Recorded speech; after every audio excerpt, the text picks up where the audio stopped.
He said I was basically already gone.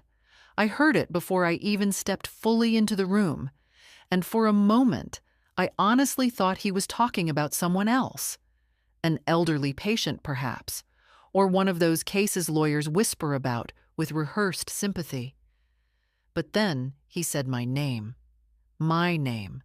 spoken as if I were a fading photograph, not a breathing woman standing in the doorway. Once she signs, the house is free, my son told the lawyer. She's practically not there anymore. Mentally, emotionally, basically already gone. I felt something cold move up my spine, like a draft from a door I hadn't noticed was open. He didn't see me yet. Neither of them did. I stood there, still as an old coat hanging on a hook, listening to my own son reduce me to a burden, an object. A piece of furniture he was eager to push out of the way so he could remodel the room. The lawyer, a younger man with kind eyes that didn't match his profession, hesitated.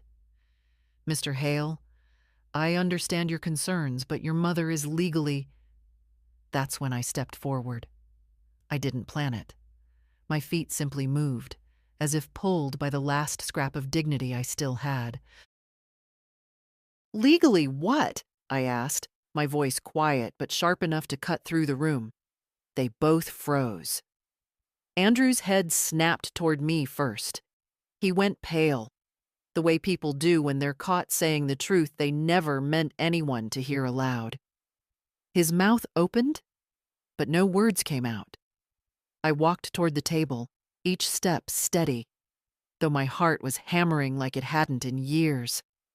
I'd been a nurse for most of my life. I'd tended to dying men and screaming newborns. I'd held hands through pain worse than this, but nothing had prepared me for hearing my own child bury me while I was still on my own 2 feet. The lawyer cleared his throat and stood up. "Mrs. Hale, It's all right," I said, raising a hand. "You were doing your job. My son, on the other hand." I turned to Andrew. He couldn't meet my eyes. That hurt in a way nothing else had. Cowardice always looks downward. "Mom," he finally muttered, "you weren't supposed to hear that." But I did. I kept my voice calm, almost serene. Something in me had already begun to shift, settle, harden. And I imagine it wasn't the first time you said it, just the first time I caught you. He sighed sharply. "You're twisting things. I was just explaining." "That I'm gone?" I tilted my head. "I drove myself here. I cook, I garden, I read, I pay my own bills." "When exactly did I disappear, Andrew? What year? What day? I'd like to know when you stopped seeing me." Silence. Heavy, thick, the kind that tastes metallic. The lawyer murmured something about giving us privacy and slipped out. The door clicked behind him, leaving me alone with the man whose diapers I'd once washed by hand when we had no washing machine. Andrew rubbed his forehead. "Mom, I didn't mean it like that. I'm under pressure. The market is insane. The house is valuable, and you don't use most of it." Ah, so that was it. Not my well-being, not my future. Just square footage. I nodded slowly. "I see." He relaxed a little, mistaking my calm for surrender. He had done that too many times in his life. Assumed quietness was weakness. That was his first mistake. "Let's go home," he said softly, placing a hand on my arm. "We'll talk later. You need rest." Rest. A word people use when they want you silent. I pulled my arm away. "No," I said. "You go home. I'm going to take a walk." "At your age." "Mom, this isn't—" "That," I said, meeting his eyes for the first time since I walked in, "is the last time you speak to me as if I've already disappeared." He blinked, confused, annoyed. A child surprised the stove is still hot. I walked past him, opened the door, and stepped into the hallway. My legs were trembling, my hands too, but not from age, not from weakness, from something awakening. By the time I stepped outside, the air felt sharper, almost new, as if the world had tilted slightly, revealing a path I hadn't seen before. I wasn't gone, but someone else was about to be gone from my decisions, my finances, my home. He just didn't know it yet. The walk home felt longer than usual, though it was the same 3 blocks I'd crossed for 30 years. The same cracked sidewalks, the same sycamores leaning over the street like old neighbors, the same row of houses that had never pretended to be more than they were. Yet somehow, everything looked clearer, sharper, like my eyes had been rinsed in something bitter and honest. I stopped twice, not because I was tired, but because I needed to breathe through the shaking inside me. It wasn't fear, not quite. Fear has a frantic edge. This was steadier, deeper, like the slow settling of heavy stones in a riverbed. When I reached my porch, the wooden step groaned under my weight. George always promised he'd fix that step. 20 years later, it still complains every time I come home. And I suppose today, I complained right back. I unlocked the door and stepped into the house. The air inside felt still, as if it had been holding its breath waiting for me. My house, my last real territory. I put my purse down and stood in the middle of the living room, looking around with new eyes, the way you look at someone you've loved for decades and suddenly see the bruise on their cheek they've been hiding, the quilt on the sofa. I sewed it when I was 42. The ceramic lamp, a gift from my former patient. The picture on the wall of George laughing with his head thrown back. God, how long has it been since I heard that sound? If I'm basically already gone, then why does every inch of this place remember me better than my own son does? I lowered myself into George's old armchair. It welcomed me like it always did, the cushion dipping under my weight in a familiar way. I rested my hands on the armrests and noticed how they trembled. My fingers have always been steady. Years of holding syringes and stitching wounds taught them discipline. But this was different. This was a shaking that came from a deeper place, the kind that comes after a truth you can't unhear. Basically, already gone. I whispered the words aloud, testing their weight. They didn't break me. They didn't even crack me. They only made me angrier, but in a quiet, almost peaceful way. Anger at 74 isn't loud. It doesn't shout or throw things.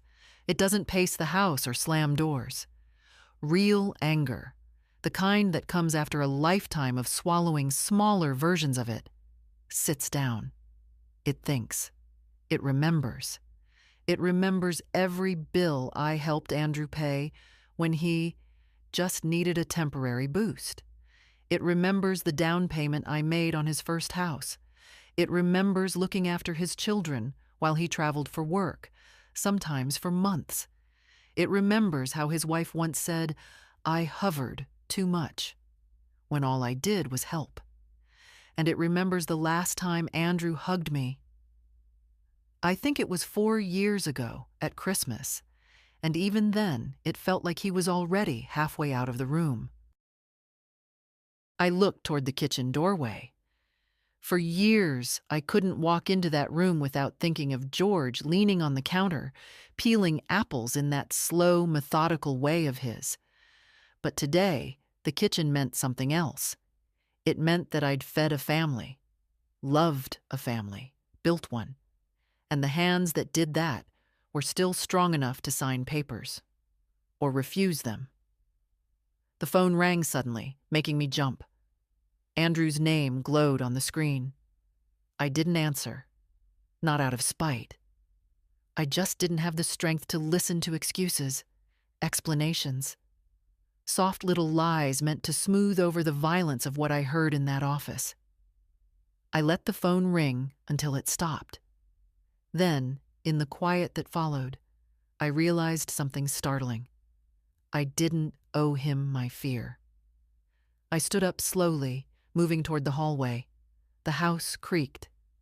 It does that sometimes, like it's reminding me that everything old still has a voice. I passed the mirror on the wall and caught my reflection. Not gone, not fading, not invisible. My hair is white, my skin soft and lined, my shoulders not as straight as they once were, but my eyes were clear, steady, alive.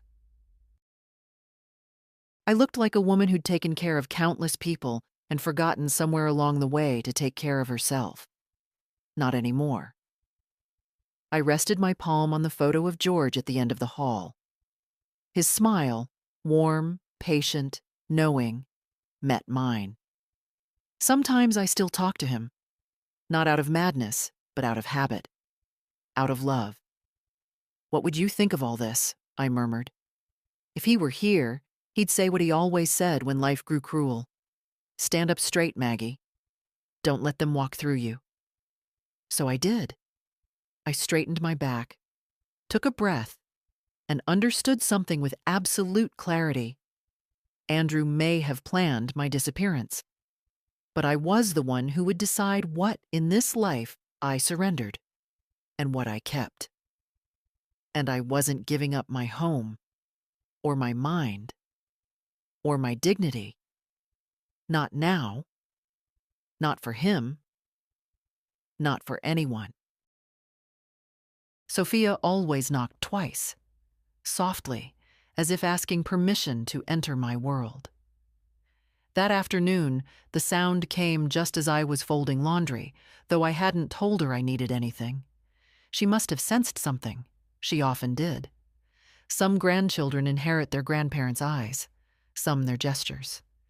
Sophia inherited intuition, the kind you can't learn. "Grandma?" Her voice drifted through the screen door. "Are you home?"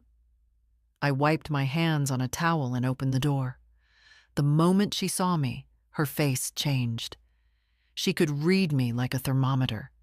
A quick assessment. The stiffness around my shoulders, the quietness in my eyes, the small tremor in my fingers. She stepped inside without waiting for an invitation and closed the door with unusual care, as if noise might make things worse. "What happened?" she asked. No hesitation, no warm-up. I sat down at the kitchen table. The room felt too bright, too clean for the kind of words I needed to say.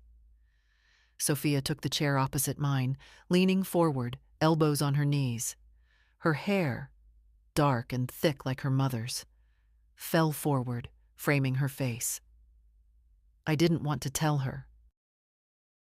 Not because I was ashamed, but because she was the only one in the family who hadn't hurt me. I didn't want to add weight to her shoulders. But the truth has its own gravity. "I went to see a lawyer today," I began. Her brows lifted. "About what?" "Your father," I said, "was there too."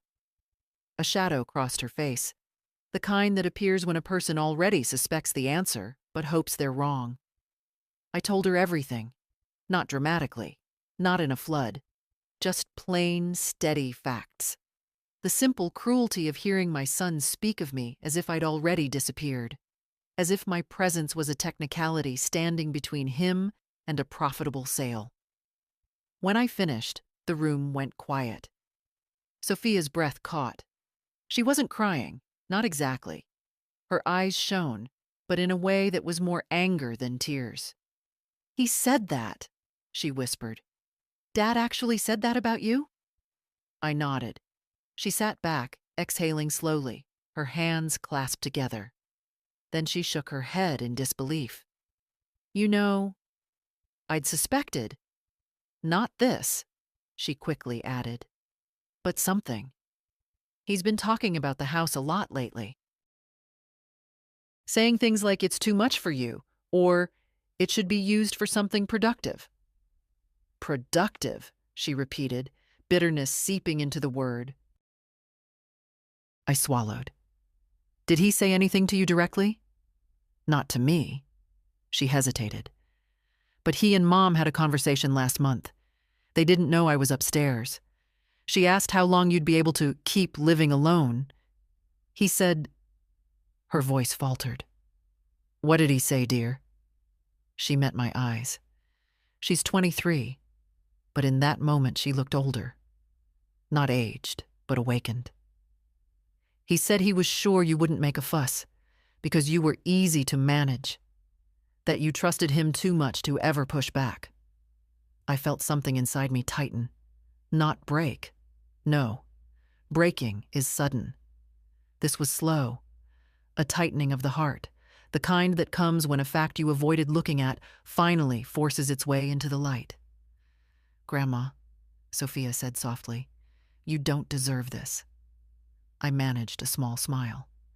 I've lived long enough to know what I do and don't deserve. But thank you. She reached for my hand, held it firmly. Her hands were warm, steady, hands of a young woman who still believes she can fix things.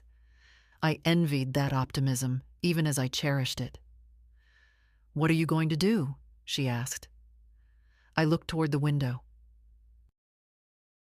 Outside, the late afternoon sun slanted across the yard, catching on the old swing Andrew used to sit on when he was little. He'd pump his legs so hard I'd worry he might fly right off into the sky. Back then, his world was small and safe. I made it that way. Now he was building a world where I no longer had a place. I'm not sure yet, I answered, but I know I can't ignore this. Sophia squeezed my hand. Do you want help? Because I'll stand with you. I don't care if he's my dad. What he's doing isn't right. Her voice was steady, but her jaw trembled. Loyalty, love, anger, all tangled together. I brushed her knuckles with my thumb. I won't put you in the middle. You're not, she insisted. He put me there years ago.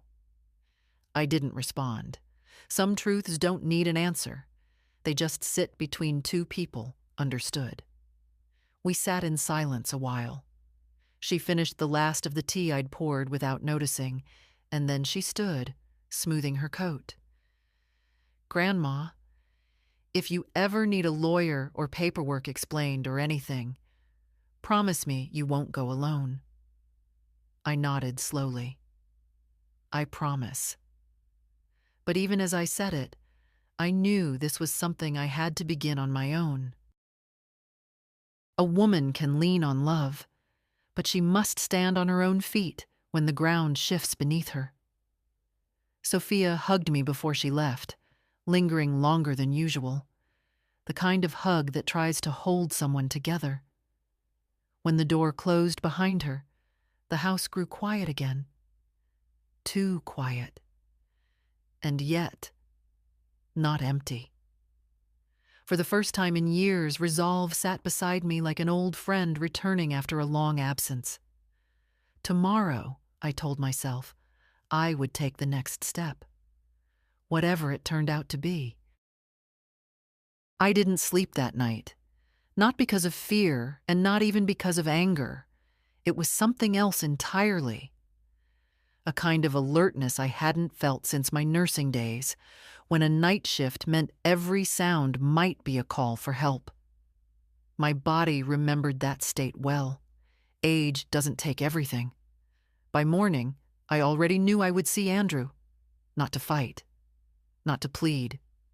Just to look him in the eye and hear, truly hear, the man he had become. The one I apparently hadn't noticed growing inside my own son. He came earlier than expected. I'd barely finished making tea when I heard his car door slam. Not a polite closing, a slam. The kind that says a person has already decided he's the victim in the story. He didn't knock. He never knocked. He pushed the door open the way people enter a house they believe they own. "Mom?" he called out. His tone already carried irritation. "We need to talk." I stayed at the kitchen table, hands wrapped around my cup. Then come in, I said. He appeared in the doorway, tense, his shoulders squared in that defensive posture he'd developed after becoming successful. The suit jacket was too tight, the tie too sharp, the expression too practiced. He looked at me with the same eyes he had as a boy, only back then they held openness. Now they held calculation. "You left yesterday without saying anything," he began. "You just walked out. I've been trying to call." "I know," I answered calmly. He blinked, thrown off by my lack of apology. "Well, why didn't you answer?" "Because I didn't want to." His jaw tightened. He wasn't used to hearing no from me, not even small ones. "Mom, this isn't the time for stubbornness. What you heard yesterday was what you meant," I finished for him. "I don't need a rephrasing. I heard you clearly." He let out a breath, annoyed. "You're twisting my words. You always get emotional and make things big. I was just trying to explain the situation to the lawyer." "And the situation is that you think I'm already gone," I said quietly. "Just a body in a house you want to sell."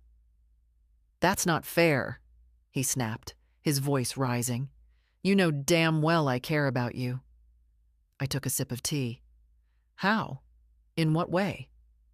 He opened his mouth and closed it again, caught off balance.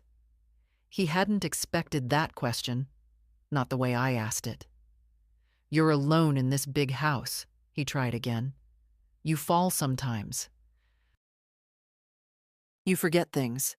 I'm trying to make sure you're safe. The home we talked about, the home you mentioned once, in passing, when you thought I wasn't listening," I corrected him. "You never asked me if I wanted that." "Well, maybe you don't always know what's best for you."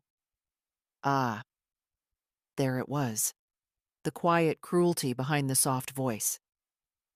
"How long have you been planning this?" I asked. He looked away. That was the answer. "Andrew," I said gently, "when did I stop being your mother and start being your inconvenience?" He closed his eyes briefly as if gathering patience. "Mom, please, don't do this. Don't make this dramatic. You're 74. This house is old. It needs work. It's better for everyone if—" "Everyone?" I asked. "Or better for you?" His silence was louder than an argument. He sat down across from me, leaning forward. "Listen, if you sign the transfer, I can sell this place for a good price. You'll get a room in a perfectly nice facility. You'll have nurses, activities, people your age. You won't have to worry about anything." "I'm not worried now," I said. "I live in my own home. I take care of myself. I walk to the store. I bake. I read. I see Sophia." He frowned. "You're being unreasonable. You're acting like I'm trying to hurt you." A pause stretched between us. "You are," I said finally. "But I don't think you realize it." He sighed sharply, pushing a hand through his hair. "Mom, I don't have time for this. I'm trying to help you. Why can't you see that?" "Because help is something offered," I thought, "not forced. And certainly not dressed up as kindness when it's just hunger for property." I studied him for a long moment. The man in front of me wasn't cruel in the way villains in stories are cruel. He was the real-life kind, the kind that grows from entitlement, convenience, long habits of taking without asking. The quiet kind that always expects someone else to bend. I had bent all my life, for him, for his children, for the idea of being a good mother, but something inside me had straightened. "I am not signing anything," I said. His eyes snapped up. "Excuse me? You heard me. I'm not signing my home away, and I'm not being moved anywhere." He stood abruptly, the chair scraping across the floor. "This is unbelievable. After everything I've done, "What have you done for me, Andrew?" My voice wasn't loud. It didn't need to be. It landed like a stone dropped in water, quietly, but with ripples that went far. He stared at me. I could see him searching for something to say, some memory, some gesture, some proof, and finding nothing. His silence said more than any admission. "I see," I murmured. He grabbed his jacket. "We're not done. You can't make these decisions alone." "I've been making decisions alone for years," I replied. "You just didn't notice." He paused in the doorway, anger and disbelief tightening his face. "This isn't over, Mom." But it was over. Not the situation, not the conflict, but something deeper. The version of me he thought he could manage. That woman was gone. I turned back to my tea as the door slammed. For the first time in decades, the silence that followed didn't feel empty. It felt like space. Space to stand. Space to think. Space to act. And I would act. Tomorrow. The next morning, I woke up before the sun. Not because of restlessness this time, but because something inside me had finally settled into a clear, steady line. It wasn't anger anymore. It wasn't fear. It was resolve. The kind that doesn't shout, but moves your feet exactly where they need to go. I dressed simply.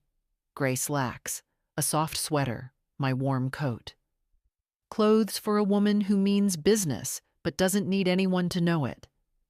I made tea, drank half a cup, and left it on the counter still warm when I picked up my purse. I didn't call ahead. People make fewer assumptions when you arrive unannounced. The law office was quiet at that hour. A receptionist greeted me with a polite smile, the kind meant for clients who are expected, not for elderly women who walk in alone with steady eyes. "Mrs. Hale, do you have an appointment?" "No," I said, "but your attorney, Mr. Rush, handled my husband's probate years ago. I'd like to speak with him." Something in my tone must have told her not to argue. She nodded and disappeared down the hall. When he came out, he recognized me instantly. "Mrs. Hale, it's been a long time." He didn't ask why I was there. Good lawyers don't ask until you're seated. Inside his office, I took the same chair I'd taken 20 years ago, when grief had made my hands cold and my voice thin. Today, my hands were warm, my voice steady. "How can I help you?" he asked. I looked directly at him. "I need to protect my home and my autonomy." His brows lifted slightly, not in surprise, more like confirmation, as if he'd seen this situation many times, the quiet ones where children become impatient and parents become vulnerable. "Is someone attempting to pressure you into signing documents?" he asked gently. "Yes." There was no reason to soften the truth. He nodded slowly. "Your son?" "Yes." Again, no surprise. Sometimes the simplest answers are the saddest. "I see," he said. "Then we need to put safeguards in place. First, let me explain your rights." And he did. Plainly, cleanly. He told me I had complete legal capacity, unless a doctor declared otherwise, which no doctor had. He told me no one could force me to sign anything. He told me that verbal pressure, manipulation, and strategic planning behind my back, his words, were more common than anyone liked to admit. "Do you want to restrict your son's access to your legal matters?" he asked. "Yes." He wrote it down without a flicker of hesitation. "Then we'll start with revoking any implied authority he might attempt to claim, and we'll document your wishes formally." I listened as he explained options. Durable power of attorney, revoked. Medical decisions, designated to a neutral third party if needed. Property, secured. Future directives, written clearly enough that no one could twist them. When he finished, he sat back and studied me. "Mrs. Hale, has he threatened you?" "No," I said. "Not directly. But he spoke as if my absence was a foregone conclusion." "And you are not ready to be absent," he concluded. A thin smile touched my lips. "No, I'm quite present." He nodded once, respectfully. "Good. Then we'll keep it that way." We went through the paperwork slowly, not because my mind was slow, but because I wanted every line to settle into my bones. With each signature, I felt something loosen from my shoulders. Years of being the dependable one, the accommodating one, the quiet one. When it was done, he gathered the documents and folded his hands. "Your son may not take this well." "I'm not doing it for him," I replied. "I'm doing it for me." He inclined his head, as though acknowledging a truth too often spoken too late in life. As I left the office, the receptionist smiled at me differently. Not politely this time, but warmly, as if she'd seen a woman walk in uncertain and walk out standing taller. Outside, the morning was cold enough to sting my cheeks. But I didn't mind. I had my home. I had my voice. And now, I had protection. Andrew could plan whatever he wanted, but he wouldn't be the one deciding my future. Not anymore. When I got home from the lawyer's office, I didn't sit down right away. I walked from room to room, touching the backs of chairs, the edges of framed photos, the little wooden bowl George carved when he was learning to work with his hands. I wasn't stalling. I was preparing myself. Because the next step wasn't emotional. It was practical. And practicality has a way of cutting deeper than any argument. I went to the drawer in the hallway, the one I always kept too organized, almost out of habit. Inside were folders I'd labeled over the years: utilities, insurance, house repairs, family support. That last one, I realized, was the thickest. I carried everything to the kitchen table and sat down. The chair creaked slightly, as if bracing itself for what was coming. I opened the first folder. "Short-term loan," the note said, in Andrew's handwriting. Short-term. That was 12 years ago. $4,000 for car trouble. He never paid it back. Next, private school enrollment fee. For my granddaughter, before Sophia switched to public school because her mother said it was too stressful. I'd paid for the application, books, uniforms. Almost $7,000. I turned another page. House emergency repairs, roofing, plumbing, windows sealed poorly after one of Andrew's renovation projects went wrong. I had paid every invoice, every time. Then a thick envelope with a clipped stack of receipts. Credit card debt consolidation. Andrew Hale. He had cried on the phone that night. He said he was drowning. I wired the money before I even had time to think. It wasn't the amount. It was the urgency in his voice, the way he said, "Please, Mom, it's never been this bad." And now, years later, when I needed only respect, not money, not effort, not sacrifice, he spoke of me as though I were fading from the world. I took a breath, slow and deep. The next folder was heavier. Home projects. A new oven for him. A new water heater. His family trips. "If you could help just a little, Mom, it would make the kids so happy." A down payment he almost had covered, except I was the one who covered it. Thousands upon thousands of dollars, scattered across years like breadcrumbs I'd left in the hope he'd find his way back to me. But money has never been the bridge people imagine it to be. It's more like a rope, one that eventually frays.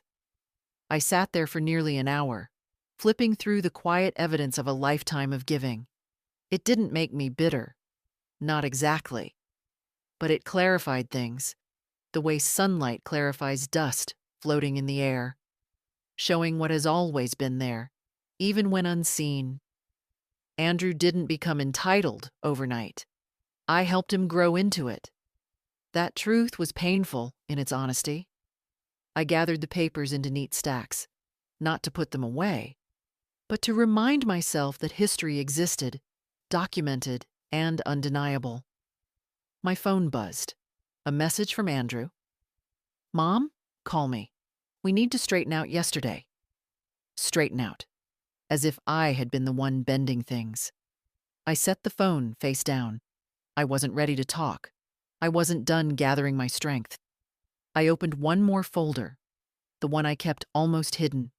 George. Estate. Medical records. Letters.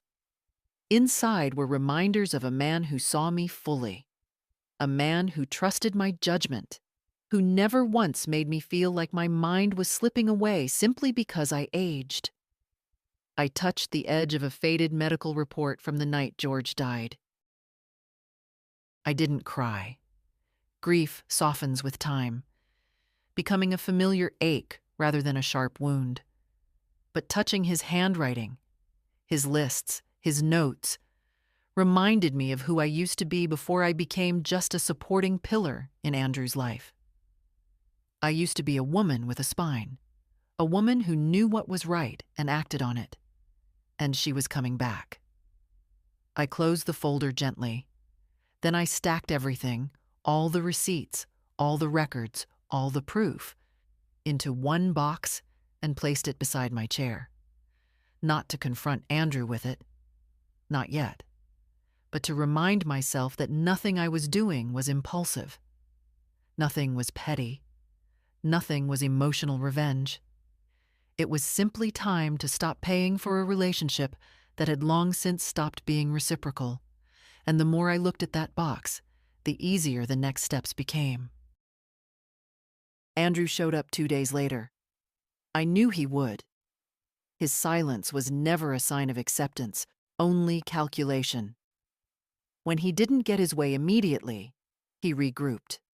That was always his pattern, even as a child. He'd fold his arms, storm off, and return only when he believed the room was ready to agree with him. But this room, my home, was no longer arranged for his comfort. I saw his car pull up through the front window. He sat there for a moment, shoulders tight, rehearsing the version of himself he wanted to present. Then he got out and walked to the door, not briskly, but with that determined stride men use when they expect resistance and intend to crush it. He didn't knock. Again.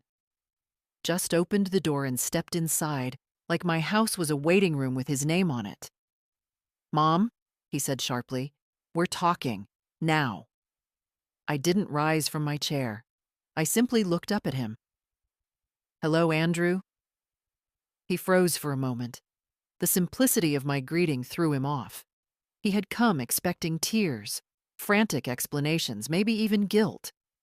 But I had washed all of that out of myself days ago. He shut the door loudly, as if making a point. "Why haven't you returned my calls?" I wasn't ready to talk. That's not how family works. I let that sit in the air, because if anyone had forgotten how family works, it wasn't me. He stepped closer, lowering his voice into what he must have believed sounded reasonable. "Look, I know you're upset.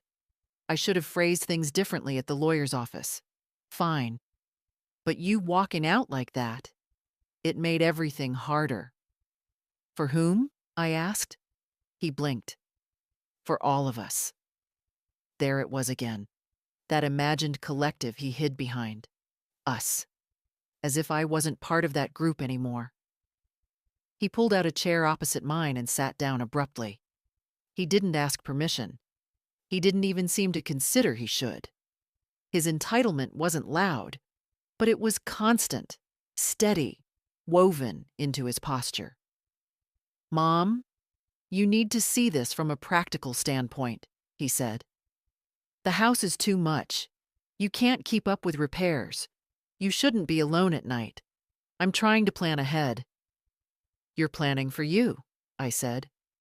Not for me. His jaw twitched. I'm planning for all of us, he repeated, irritated that I hadn't accepted the script. Andrew, I said quietly, you spoke about me as if I were already gone. I told you that came out wrong. No, I corrected him.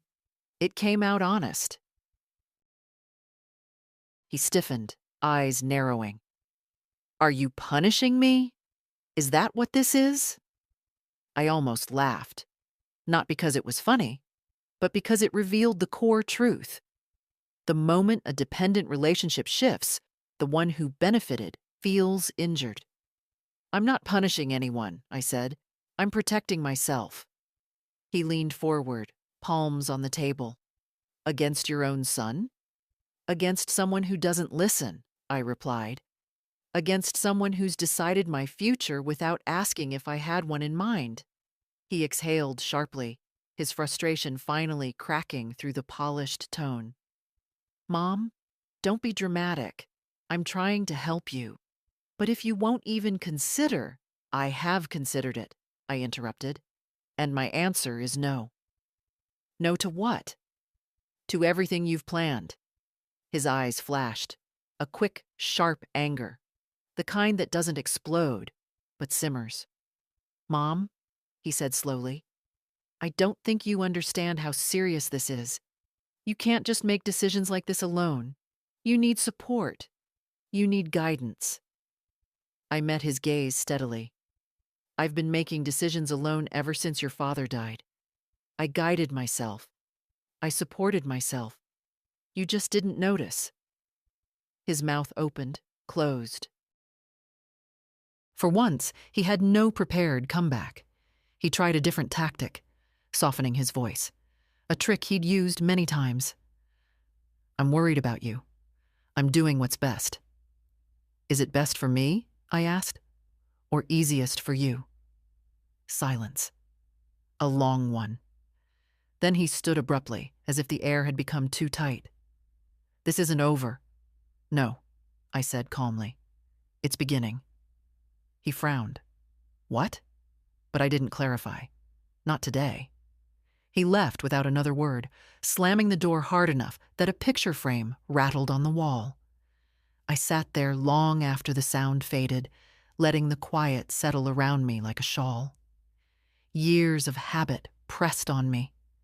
The instinct to chase after him, to soothe, to explain, to smooth things over. But I stayed seated, still, rooted, certain. I wasn't the one who needed smoothing anymore. And tomorrow, he would learn that my boundaries were no longer suggestions. They were walls. Walls he could no longer walk through. For 3 days, Andrew didn't call. Not a message, not a visit, not a curt, we need to talk.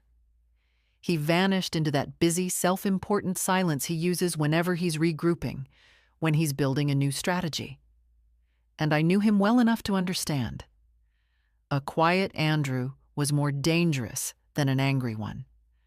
But on the 4th evening, I heard the familiar sound of his car door, followed by quick footsteps on the walkway. Determined footsteps. Steps rehearsed for confrontation. He didn't knock. Of course he didn't. He walked straight in. Mom, he said, breath sharp, we're done playing games. I was standing at the counter, drying a plate. I didn't hurry. I placed the plate on the rack, wiped my hands, and finally turned to him. I wasn't aware we were playing anything, I said. He ignored that. His face was flushed, not with embarrassment, but with irritation. The kind that comes when someone accustomed to control suddenly meets resistance. I spoke with a colleague, he said. A financial advisor. He told me that if we don't move quickly, this house will lose value. Repairs, insurance, maintenance, it's all too much for you. And if something happens, nothing has happened. I said quietly. He raised his voice just a touch. Not yet. There it was. Not a threat, but the shadow of one. Andrew, I said, pulling out a chair. Sit. He didn't. Instead, he moved closer, standing over me the way men stand when they want the room tilted in their favor. Mom, he said, I'm trying to protect our future. Don't make this difficult. You're 74. Be reasonable. I let out a slow breath. Not shaky, measured. You talk as if my age erases my rights, I said. He stared at me for a long moment. Then something shifted in his expression, a flicker of cold honesty, too quick to hide. You can't live here much longer, he said. This house is practically mine already. I felt the words land, but they didn't pierce me. I'd expected them, prepared for them. Practically yours, I repeated. You know what I mean, he said impatiently. The family home. You won't need it forever. And you will? He hesitated. Not because he doubted himself, but because he hadn't planned for me to question him so directly. This place, he said, gesturing around the room, is potential. You're comfortable here, sure. But that doesn't change reality. Eventually, you'll need to move somewhere safer, and I'll need space for my plans. Finally, the quiet truth behind all the excuses. His plans. Not my safety, not my comfort, not my dignity. His plans. I nodded slowly, as if marking the exact moment his intentions took shape in full light. You've already decided my future, I said. Without me. I'm trying to help you, he insisted. No, I said softly. You're trying to move me. He flinched, a tiny movement, barely visible, but I saw it. Mom, he said, rubbing his forehead, don't do this. You're making everything harder. If you'd just cooperate. I have cooperated for years. He froze. For your mortgages, your debts, your home repairs, your children's schooling. I continued, my voice steady. I cooperated when you needed loans, when you needed me to babysit for weeks at a time, when you needed a down payment, when you needed silence. But now, for the first time, I need something. What? He scoffed. What could you possibly need that I haven't tried to give you? I looked at him, really looked at him, and saw a grown man who had confused my kindness with weakness, my support with servitude, my love with obligation. I need you, I said, to stop treating me as if I've already disappeared. He exhaled through his teeth and stepped back, throwing up his hands. This is pointless, he muttered. Mom, you don't understand what's coming. If you refuse to sign, you're putting everything at risk, the house, the finances. No, I said, you're the one at risk. That's why you're pushing. For 1 second, one quiet, fragile second, he didn't speak. Then he said the line that told me everything. You're being selfish. I almost smiled at the absurdity. Selfish, I repeated, tasting the word, after a lifetime of giving. He opened his mouth, closed it again, then grabbed his coat with a sharp movement. We'll talk when you calm down, he said. I shook my head. No, Andrew. We'll talk when you start listening. He didn't answer. He stormed out, slamming the door with enough force to rattle the hallway picture frames. When the house fell silent again, I stood there a long moment, feeling not fear, not defeat, but clarity. He thought the fight was about a house. He still didn't understand it was about my life, and he certainly didn't know that I'd already taken steps, quiet, deliberate, legal, to ensure that whatever he believed was practically his no longer would be. The morning I went to set up the trust, The sky was overcast, the kind of gray that usually settled into my bones. But not that day. That day, the clouds felt like cover, a quiet shield while I stepped into the next part of my life. I took the bus downtown. I didn't want Andrew's questions if he saw my car missing from the driveway. He'd begun driving by more often. I could feel him checking, measuring, waiting. A man watching a door he expected to open for him again. But that door wasn't opening. The financial office was warm and smelled of polished wood. The advisor, a woman near my granddaughter's age, stood when I entered. "Mrs. Hale, please come in. You said you wanted to discuss a trust." I nodded. "Yes, for my granddaughter. It's time." We sat down. She pulled out a folder, the crisp kind that makes people feel safe. I didn't need safety. I needed structure, clarity, a future that wasn't written by my son. "Whom do you want to designate as the beneficiary?" she asked. "Sophia Hale," I said. The words felt steady and right.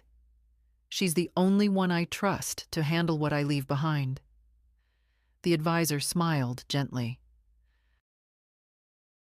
"And do you want the trust to activate only after your passing or during your lifetime?"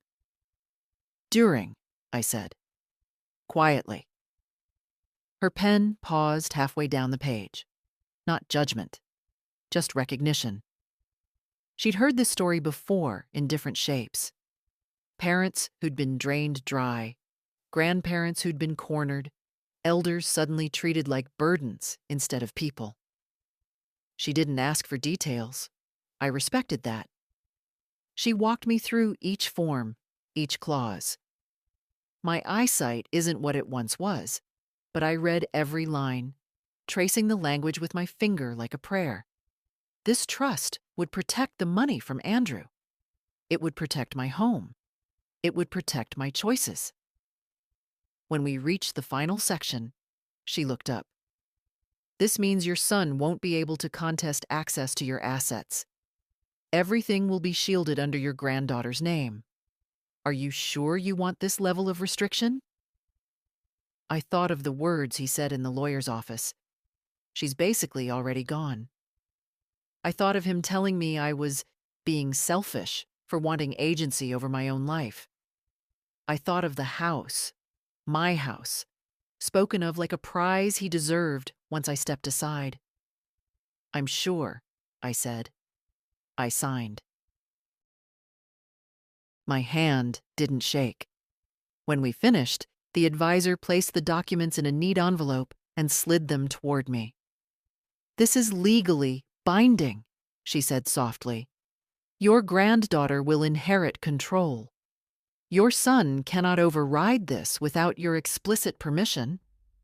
I nodded, folding the envelope carefully and tucking it into my purse. "Thank you," I said. "You've helped more than you know." Outside, the air felt lighter, even though the clouds remained. The bus ride home was quiet, but inside me something hummed. Not excitement, not triumph, but steadiness. Alignment. The sense of a spine returning to its natural shape after years of bending. Sophia didn't know yet. I would tell her in time. But Andrew must never know until the moment comes when knowing teaches him something. As I stepped off the bus, my knees ached, my breath puffed in the cold, but nothing in me felt weak. I had taken back my life. Not loudly, not dramatically, but with signatures written in clean blue ink. And in that simple act, I was no longer a disappearing figure in my son's plans. I was present. I was rooted. I was unmovable. The day after I signed the trust, I woke up with a surprising sense of quiet. Not peace. That would come later, I hoped. But clarity. A stillness inside me, like the house itself was holding its breath, wondering what I would do next. I didn't rush. I made tea, fed the birds, straightened the quilt on the sofa. Then I went to my desk, the small one under the window, and pulled out the stack of documents I hadn't touched for years. Bank accounts, automatic payments, insurance authorizations, old signatures granting Andrew temporary access, temporary management, temporary oversight. Temporary. And yet, like most temporary things, they'd lingered far beyond their welcome. I took a pen, uncapped it, and began. First, the bank authorizations. I revoked them one by one, online and on paper. I changed passwords. I added two-factor verification. I removed his phone number as my backup contact. With every confirmation message, something inside me loosened, not vindictively, simply rightly. Next, the credit union account we once opened together when he said he wanted to help me organize expenses. I closed the joint feature, kept the account in my name only, then insurance. He had listed himself years ago as the primary emergency contact, a role he rarely fulfilled unless it benefited him. I changed it to my neighbor, a retired nurse I trusted far more with my well-being. The final piece was the medical release form, the one that had allowed him to receive updates about my condition if anything happened. I read it twice. Then I tore it down the middle and again until it became a pile of harmless paper. I took out a fresh form and assigned the authority to no one for now. I wasn't rushing to replace Andrew with someone new. I would choose carefully when the time was right. All of it, every change, felt like opening windows that had been nailed shut for years.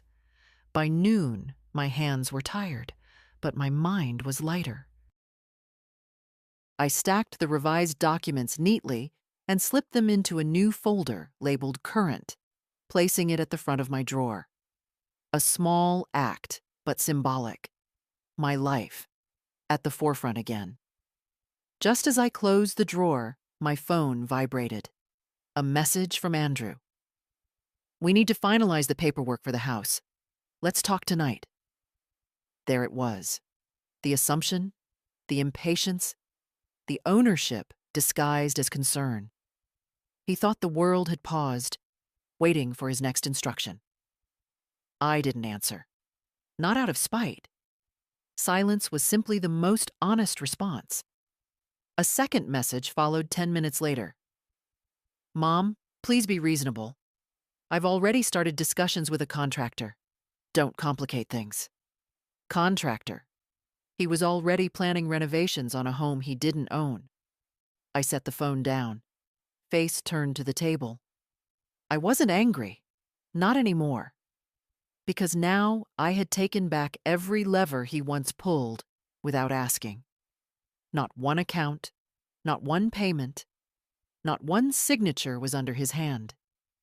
He didn't know it yet, but the ground had shifted beneath him. By evening, I received a third message. "Call me." I didn't. Instead, I sat on the porch, wrapped in a blanket, watching the sky darken. Cars passed, leaves rustled. Somewhere down the street, a dog barked at nothing. For the first time in a long while, I wasn't waiting for anyone. Not for permission, not for approval, not for understanding. I had made myself steady. And when Andrew finally learned the truth, that his access was gone, his influence severed, his plans hollow, he would be forced to see me not as a fading shadow, but as the woman who had quietly closed every door he assumed he owned. Andrew didn't wait long. The day after I ignored his third message, he arrived without warning, again.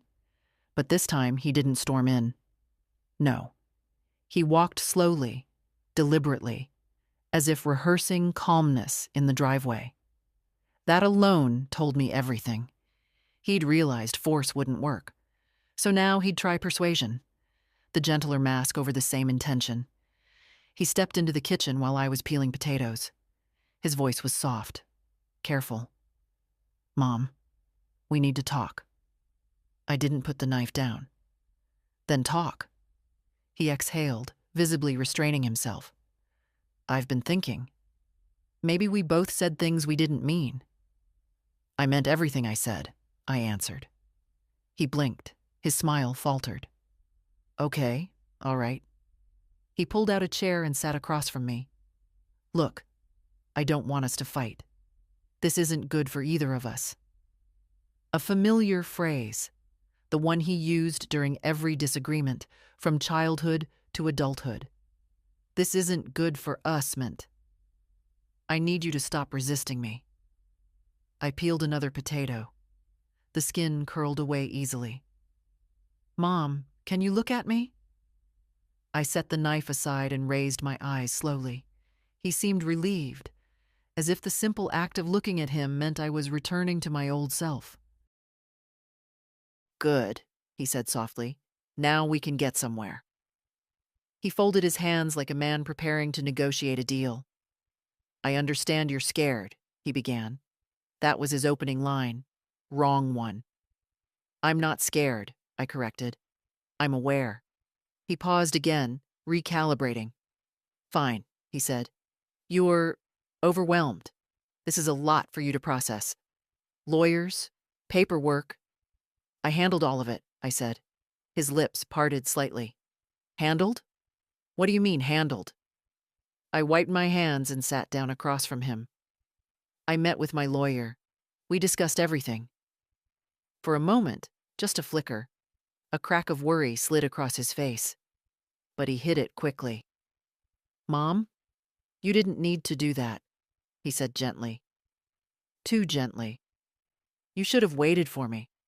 I would have helped you understand things. I understand perfectly. He laughed under his breath, the way one laughs when trying to make someone feel small. You think you do, but trust me, these processes are complicated. I leaned back. They seemed very clear to me. Silence. A long one. Then, cautiously, what did you sign, Mom? There it was. The true question. The real fear. I signed protections for myself, I said. Revoked old permissions. Cleaned up accounts. Updated who can access what. His face drained of color. Updated. Who can... Mom, what exactly did you change?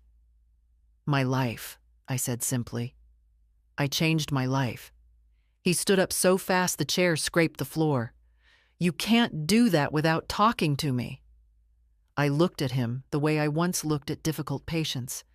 Not unkindly, but firmly, with the understanding that their outburst said more about their fear than their anger. I don't need your permission, I said. You do, he insisted, voice rising. You absolutely do, because these decisions affect all of us. No, I said, shaking my head. They affect me, only me. He paced once, running his hand through his hair, the gesture he used when he was about to lose control. What about the house? He asked sharply. Not, are you okay? Not, what's happening? Not, can we talk? The house. Always the house. It stays with me, I said. His jaw tightened. Do you know what you're doing? You're ruining everything I've planned. Yes, I said quietly. I know. He stared at me then, really stared, as if trying to see the woman he had underestimated for so long. And he finally understood, at least for a moment, that she was gone. Or maybe that she had never been here the way he imagined. He pointed toward the door, trembling with furious disbelief. This conversation isn't finished. It is, I said. And it was. He left without another word, but not with the triumph he had expected. He left with fear in his eyes. Because he had finally realized I was no longer his silent shadow. I was standing in my own doorway, and he could no longer walk through me. Sophia arrived that evening without calling first. I heard her gentle knock, 2 short taps, then one softer. The same pattern she'd used since childhood. It was the knock of someone who had never once demanded my door open, only asked. I opened it, and she stepped inside, her eyes searching my face before she even took off her coat. "Grandma, I saw Dad. He looked—" She paused, trying to find the right word. "Angry, but also scared? Is everything okay?" I motioned her to sit. "Everything is finally becoming okay." She sat across from me, folding her hands on the table. She had George's steadiness in her posture, that grounded way of being present without crowding a person. "What happened?" she asked. I told her.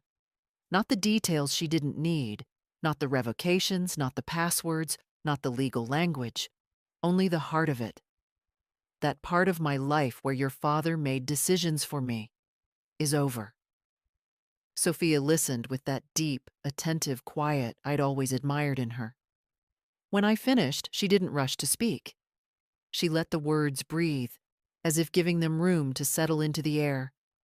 Finally, she reached across the table and took my hand. "Good," she whispered. "He's been treating you like you don't matter. And you do. You matter so much more than he realizes." Her voice trembled, not from fear, but from something that felt like relief.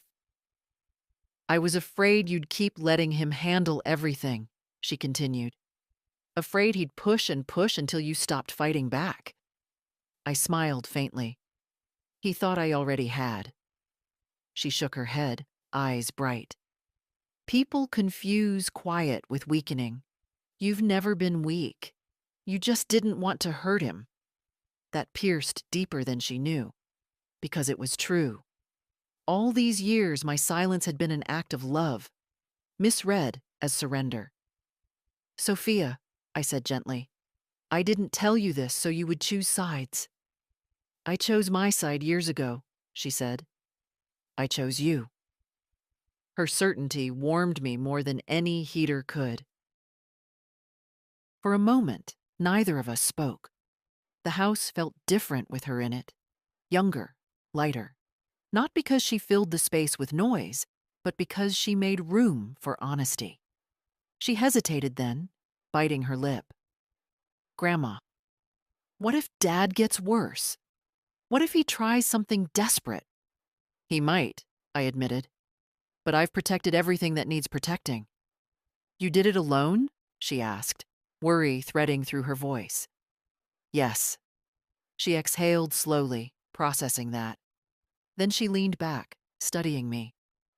Not like a child looking at an elder, but like a woman looking at another woman, measuring her strength.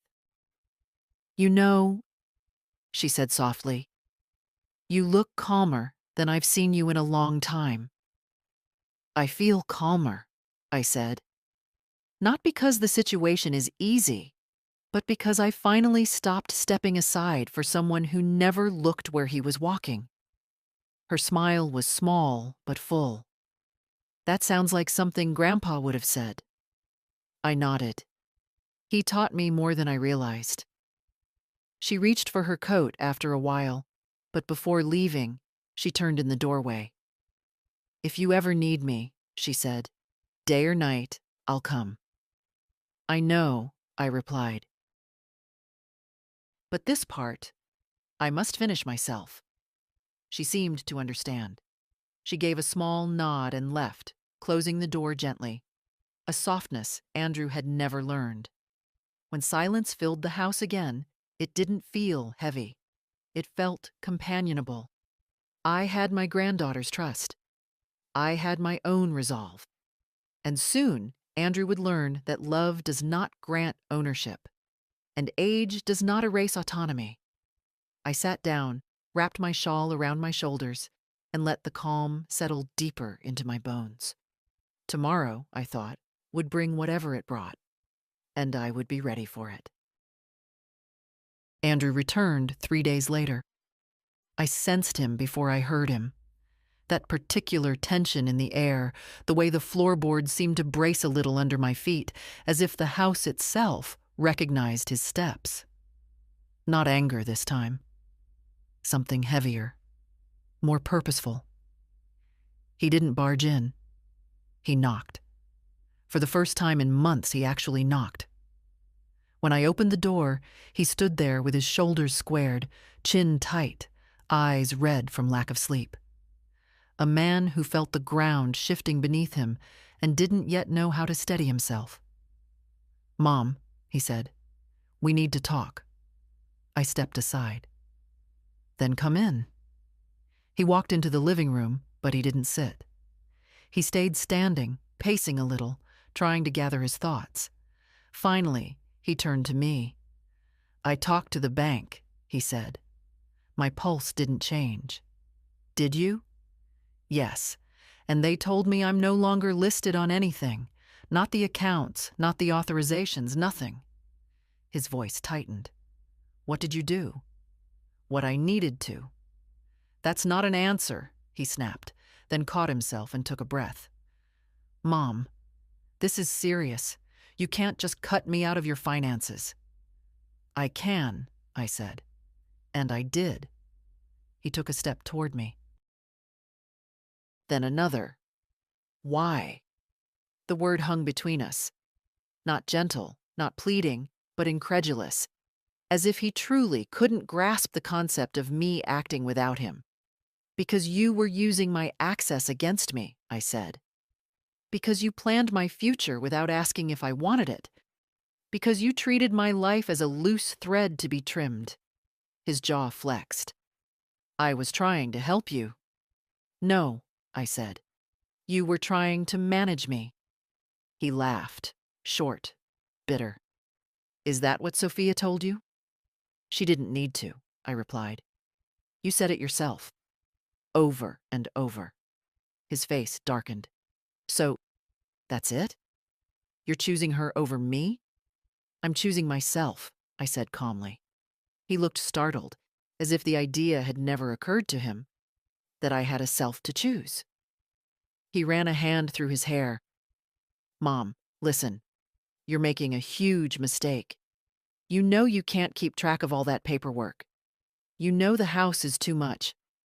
And now you've cut me out? What if something happens to you? What then?" "I'll handle it," I said. "You can't," he burst out. "You're not—" He stopped. Too late. But the unspoken word echoed anyway. Capable sharp all there, I looked at him a long moment. "Say it." He swallowed hard. "No. Say it," I repeated. But he couldn't.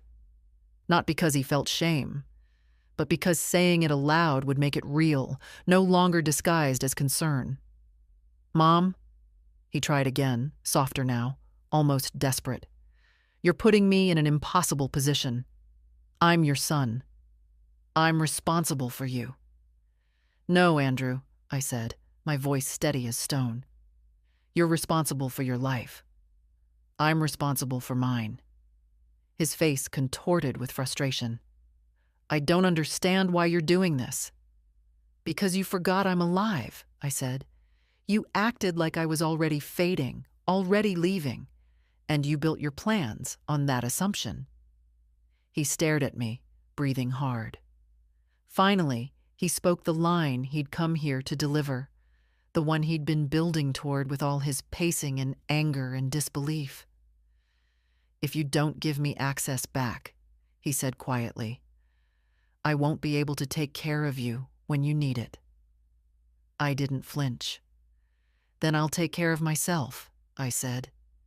His eyes widened, not with anger, but something closer to fear, because for the first time, he truly believed me. He took a step back, as if the air between us had shifted. "This isn't how families work," he whispered. "No," I agreed. "But it's how boundaries work." He stood there another moment, searching my face for the softness I'd always given him. But I wasn't offering softness, not cruelty. just truth. He finally turned toward the door. "We'll finish this conversation later," he said. "No, Andrew," I said. "This time, you won't decide when the conversation ends." He stopped, but didn't look back. Then he left, closing the door quietly. Too quietly for a man who believed he still had control. I stood there, hands steady, heart steady. He had tried manipulation. He had tried pity. He had tried authority. None of it worked anymore. And he knew it. That was what frightened him most. I had known for weeks that this moment would come, the moment when everything quietly arranged behind closed doors would need to be spoken aloud, stamped, witnessed. I didn't dread it. In some strange way, I even welcomed it. There is relief in truth when you no longer fear the echo it leaves behind. My lawyer, Mr. Rush, scheduled the meeting for Friday morning. "Your son may come," he warned gently. "He has a right to ask questions, but not to interfere." I nodded. Let him ask. The office was calm when I arrived. Soft lights, a faint smell of printer ink and polished wood. Familiar now. A space where my voice had begun returning to me piece by piece. I sat across from Mr. Rush as he laid out the documents. The trust for Sophia. The revocation of all prior permissions. The declaration of full legal capacity. The notarized statement outlining my wishes regarding my home and personal autonomy. Everything in clean type, without sentiment but full of backbone. We were halfway through reviewing them when the door opened sharply. Andrew. He walked in with a controlled urgency, the kind used by people who believe arriving late still gives them authority. He didn't look at me right away. He looked at the documents, at the lawyer, at the empty chair beside me, then finally at my face. "Mom," he said, "what are you doing?" I gestured to the chair. "Sit." He didn't. He stayed standing like a man trying to loom over the outcome. Mr. Rush adjusted his glasses. "Mr. Hale, your mother is here to finalize several legal directives. You're welcome to listen, but she alone will be making decisions." Andrew's nostrils flared. "She doesn't understand what she's signing." I spoke before the lawyer could. "I understand exactly what I'm signing." He turned to me, voice low but sharp. "Mom, please. Think about this. You're cutting your own son out." "I'm setting boundaries," I corrected. "It's long overdue." "This isn't you talking," he said. "Someone got in your head." "Who?" "Sophia." I shook my head slowly. "No one got in my head. I finally cleared it myself." He ran a hand through his hair, pacing once. "Mom, this is insane. You're creating legal barriers for no reason. We're family." "Families," I said quietly, "don't make plans for each other's disappearance." He stopped pacing. I watched something shift in his expression. First defiance, then confusion, and, just briefly, something that looked like fear. "Mr. Hale," the lawyer said, keeping his tone neutral, "your mother is fully competent. We conducted a cognitive assessment. She scored above average. She understands every clause." That silenced him. For a long moment, he simply stared at me, searching for weakness, some hint I might waver. He found none. "Mom," he tried again, softer now. "Once you sign these, I won't have any legal involvement. None. Not with the house. Not with your finances. Nothing." "I know," I said. "And you're okay with that?" "I'm relieved by it." He swallowed hard. It hurt him. Not because he lost access, but because he finally realized he'd lost trust. The thing he thought he could always reclaim with a few soft words. "Let her continue," I told the lawyer. And so he did. I signed my name, steady strokes, no tremor. Each signature felt less like a rebellion and more like a return. My hands remembered themselves.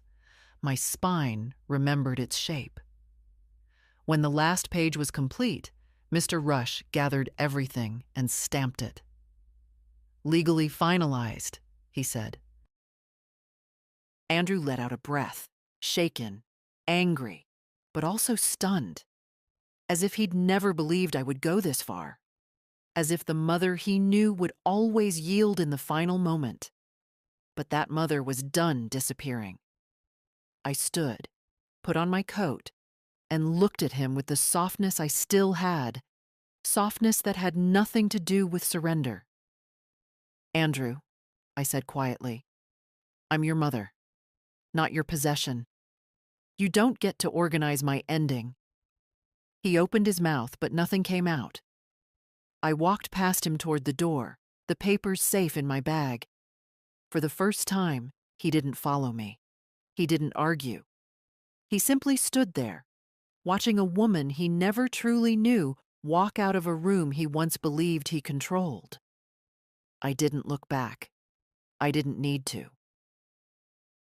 The morning after the documents were signed, the house felt different. Not larger, not quieter, simply mine again. Not a place waiting to be emptied. Not a structure my son measured in resale value. Just a home. A place that had held me, witnessed me, carried decades of my breath and my grief and my laughter. For the first time in years, I sat at my kitchen table without glancing at the door, anticipating the next request, the next interruption, the next, "Mom, I need you to sign something."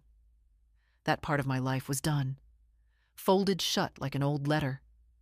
The kettle whistled softly. I poured myself tea, the steam rising in gentle curls.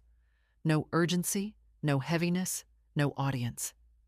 Just a woman in her 70s sitting in her home on a quiet morning, knowing she had reclaimed something essential: ownership of her own life. I walked to the porch, wrapped in my cardigan, and sat in the old rocking chair. George once repaired, using nails that never matched. The wood creaked under me, easing into its familiar rhythm. I breathed in. The air had that crispness early mornings sometimes carry, the kind that feels like truth, unadorned and unafraid. Across the street, Mrs. Callahan watered her begonias. A dog barked at a passing car. A teenager rode by on a bike too small for him. Ordinary things, beautiful things, alive things. Not one of them belonged to Andrew's plans. A car slowed near my driveway. For a moment, I thought it was him. My heart didn't jump. It simply waited. But the car rolled past without stopping. I exhaled. He would come eventually. Not today, perhaps not tomorrow. But someday soon, he would knock. Maybe with apology. Maybe with accusation. Maybe with a silence too full to name. And by then, the truth would already be settled. He could visit my life, but he could no longer rearrange it. I wasn't angry with him anymore. Anger takes too much space. What I felt now was something steadier. A firm, quiet boundary. A line drawn not out of spite, but out of self-respect. When Sophia arrived later that afternoon, she didn't ask many questions. She simply sat beside me, her shoulder brushing mine, her presence warm and gentle. "Are you okay, Grandma?" she asked softly. "I am," I said, and I meant it. "Did it feel heavy? Signing everything?" "No," I said. "It felt like standing up." She smiled then. That small, aching smile young people get when they see strength in someone they worry about. She leaned her head lightly against my shoulder. "You taught me something," she murmured. "Oh? And what is that, dear?" "That a woman doesn't disappear just because someone decides she should." I reached over and took her hand. Her fingers curled around mine immediately. Inside the house, the clock ticked. slow, even, unhurried. Time moving forward, not taking anything from me, just carrying me with it. Age does not diminish a person. Silence does not erase them. Love does not require surrender. And dignity is not something someone gives you. It's something you refuse to give away. When Sophia left, she kissed my cheek and said, "Call me if you need anything." I nodded, but I knew the truth. I finally had myself. And that was enough. As evening settled in, I made one more cup of tea and stood at the window, watching the last light fade over the yard. The world outside kept moving, slowly, tenderly, and I stood with it, steady on my own feet. Not gone, not fading, not basically already anything. Here, present, living. And I hoped, quietly, that anyone reading my story, any woman who had ever felt herself pushed aside, overlooked, spoken over, might feel the same. You are not gone. You are not done. Your voice still belongs to you. If this story touched you, if it reminded you of your own strength, stay, follow, keep reading. There are so many more voices like mine, and so many women who deserve to hear theirs again.